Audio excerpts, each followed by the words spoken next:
আমাদের পরিবারের সদস্য 4 জন, আম্মা, আব্বা, আমি আর আমার বড় বোন। আমাদের 4 জনকে করা হয়েছে অনেক বড় কালো জাদু। আমার আম্মু অনেক আগে থেকেই অসুস্থ বোধ করেন, মাথা ঘোরে, বমি আসে, পেট ব্যথা করে, বিছানা থেকে উঠতে পারেন না। আমরা সাধারণ রোগ ভেবে তেমন কোনো পাত্তা দেইনি, অনেক ডাক্তার দেখিয়েছি, কিছুতেই কিছু হয়নি। এরপর এভাবেই দিন কাটতে লাগলো। কখনো ভাবিনি আমাদের জীবনে এত বড় ঘটনা ঘটতে থাকবে। কিছু বুঝতে পারিনি। এদিকে হঠাৎই আমার আব্বার প্রেশার আর ডায়াবেটিস বেড়ে যেতে থাকে, শরীরের শক্তি কমে যেতে থাকে, আমার নিজেরও বিভিন্ন সমস্যা হতে থাকে। এভাবে অনেক দিন চলে যায়, কিছুতেই কিছু হয় না। ধীরে ধীরে সবাই অনেক বেশি অসুস্থ হয়ে পড়ি। আমার আম্মু অনেক বেশি অসুস্থ হয়ে যায়, ঠিক মতো কিছু করতে পারে না, বিছানায় পড়ে থাকে। মহান আল্লাহ পাকের অশেষ রহমতে আমার নানি একদিন আমাদের বাসায় বেড়াতে আসেন। আমার নানি আবার বেশ শৌখিন। আমাদের বালিশ, কাঁথা আমার নানি নিজেই বানিয়ে দেন, ঠিক করে দেন আগের থেকেই।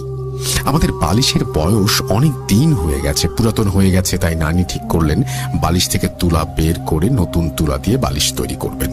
যথারীতি প্রথমে আমার আম্মুর বালিশটা খুলতে শুরু করলেন, কিন্তু ভাগ্যের কি পরিহাস, সেই বালিশের ভেতর থেকে বের হয় একটা সাদা কাগজে কুচি কুচি আরবিতে লেখা কুফরি কালাম, আর একটা কাগজে 5টা কি 6টা লাল কালি দিয়ে গোল করা ছিকলি। এটা দেখে আমার নানি চিৎকার করে ওঠে। সবাই ওইটা দেখে বিশ্বাস করতে পারে না। আম্মার এই অবস্থার কারণ সবাই বুঝতে পারে। এরপরও আরো ভয়ঙ্কর কিছু অপেক্ষা করছে যে ভাবতে পারিনি। সন্দেহ থাকাতে আস্তে আস্তে আমাদের বাসার সব বালিশই খোলা হয়। বিশ্বাস করেন, প্রত্যেকটা বালিশ থেকে বের হয় কুফরি কালাম। আমরা সবাই হতভম্ব হয়ে যাই। আমরা কখনো কারো ক্ষতি করিনি কোনোদিন, আমরা পরিশ্রম করে খাই, মধ্যবিত্ত পরিবার আমরা। এসব দেখে সবাই ভেঙে পড়ি, কান্নাকাটি করি। আমার আম্মু অজ্ঞান হয়ে যাওয়ার মতো অবস্থা হয়। আমার বালিশ থেকে পাওয়া যায় বিভিন্ন ছোট ছোট কাপড়ের টুকরা, আমার অনেক ছোটবেলার পুরনো গেঞ্জি, আর একটা কাপড়ের টুকরোতে পাওয়া যায় 1 চিমটি মাটি।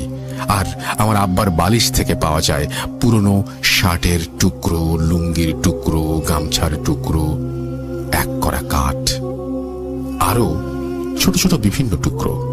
আমার আপুর বালিশ থেকে পাওয়া যায় 3 পিসের কাপড়, পায়জামার কাপড়, বিভিন্ন টুকরা।